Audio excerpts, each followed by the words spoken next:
demikian anak-anak ibu, perhatikan slide yang ibu kirimkan, yaitu bab 2 tentang jaringan pada tumbuhan. Ini adalah bagian-bagian jaringan pada tumbuhan. Ada tunas apikal, terdiri dari meristem apikal, kambium vaskuler, kambium meristem lateral.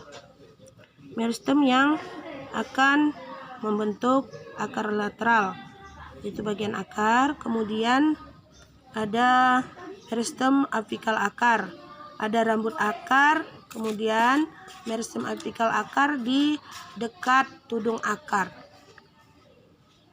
Ya, ini adalah sketsa peta konsep dari materi kita, yaitu tentang jaringan pada tumbuhan.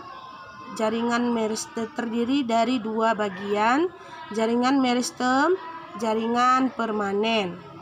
Ini berikut pembagian-pembagian yang terdapat pada jaringan tumbuhan. Di sini ada promeristem, ada meristem primer, meristem sekunder, meristem apikal, meristem interkalar, meristem lateral. Sedangkan jaringan permanen itu ada jaringan epidermis, jaringan parenkim, jaringan penyokong, jaringan pengangkut, dan jaringan gabus. Sedangkan contoh promeristem itu adalah pada tingkat embrio.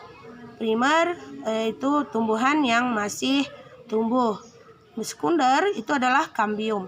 Sedangkan apikal itu adalah pada ujung akar dan batang. Meristem interkalar itu pada meristem dewasa. Sedangkan lateral itu pada pertumbuhan sekunder. Ini tabel macam-macam jaringan permanen pada tumbuhan.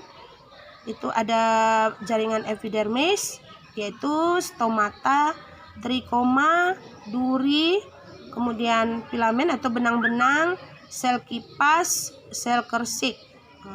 Tuh. Kemudian ada parenkim asimilasi, parenkim penimbun, parenkim air, parenkim pengangkut, kemudian aurenkim, parenkim penutup luka. Sedangkan jaringan penyokong, kolenkim, sklerenkim, jaringan pengangkut ada silem dan flum. Kemudian ada jaringan gabus, peloderm dan pelem. Itu ya. Sebelum kita lanjutkan, kamu tadi harus paham dulu apa yang dimaksud dengan meristem. Meristem itu adalah jaringan yang aktif selalu dalam proses pembelahan sel. Itu biasanya terdapat di ujung akar, ujung batang, dan bagian tengah batang, yaitu pada bagian kambium. Oke, berikut ini adalah contoh epidermis dan modifikasinya. Stomata bentuknya seperti kamu boleh lihat, ini stomata ya, mulut daun. Jadi bentuknya begini kalau kita lihat di mikroskop. Sedangkan trikoma itu adalah duri. Nah, ini mungkin anak-anak ibu ini contoh duri ya. Kemudian yang filamen ini pada anggrek. Sedangkan sel kersik ini biasa tanaman yang permukaannya kasar seperti pasir. Berikut ini adalah macam-macam jaringan bentuknya di dalam anatomi. Ya, ada parenkim, kolenkim, silem, sklerenkim, flum. Ya.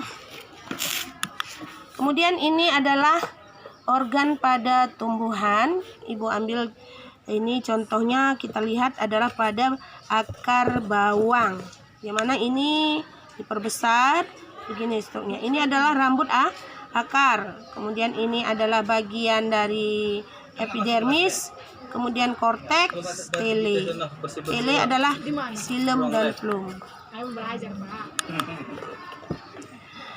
Di dalam akar ada proses namanya pengaturan air masuk dan keluar, yaitu pada pita Kaspari pada akar. Jadi dia masuk air, keluar masuk dari pita Kaspari, yaitu dimana jalannya molekul air masuk kemudian ke dalam sel, yaitu dari korteks masuk, kemudian pita Kaspari penyaringnya, baru berkas vaskuler ke dalamnya. Jadi itu yang mengatur, ada namanya pita Kaspari. Berikut adalah anatomi daripada monokotil dan dikotil. Coba kamu bandingkan yang mana monokotil ini susunannya beraturan, ya, sedangkan yang dikotil itu tidak beraturan, tapi ada seperti bentuk bintang, ya. Ini adalah stele. Kemudian ini silem, baru plum.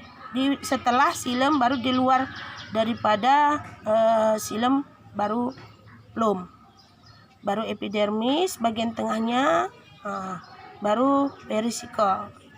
Oke. Kemudian ada bagian batang yang mana bentuknya seperti ini, silem dan plum berdekatan. Silem ini adalah bagian batang, ini biasanya pada kelapa, ini dikotil pada mangga. Ada epidermis masing-masing. Kamu boleh lihat di mana letak perbedaannya di sini, yaitu pada korteks. Di sini tidak ada, bentuknya ada batasan-batasan, sedangkan ini ada butiran kecil-kecil, ya. Ini monokotil. Kamu boleh lihat. Berikut yang ibu gambarkan adalah anatomi daun, ya, anatomi daun, yang mana bagian daun itu nanti ada epidermis atas, ada parenkim palisade, ada parenkim spon, epidermis bawah, yang mana ini adalah epidermis atas, ini epidermis bawah lapisannya, yang fungsinya adalah sebagai pelindung organ yang ada di dalamnya. Yang mana di sini ada silem, tetap ada silem dan plum sebagai pengangkut yang bentuknya seperti balok. Sedangkan ini bentuknya seperti pagar, palisade, bahasa tidak baku biasanya sering disebut jaringan pagar. Sesungguhnya itu adalah palisade. Kemudian ini spon atau bunga karang, itu sama. Kemudian ada berkas pembuluh lah, silem dan plum, yang fungsinya adalah berperan dalam proses fotosintesis. Demikian materi singkat dari pembelajaran ibu. Silakan kerjakan modul yang ibu kirim di grup kamu. Ada 2 bagian, jadi ibu kasih waktu sampai hari ini. Demikian, wassalamualaikum warahmatullahi wabarakatuh.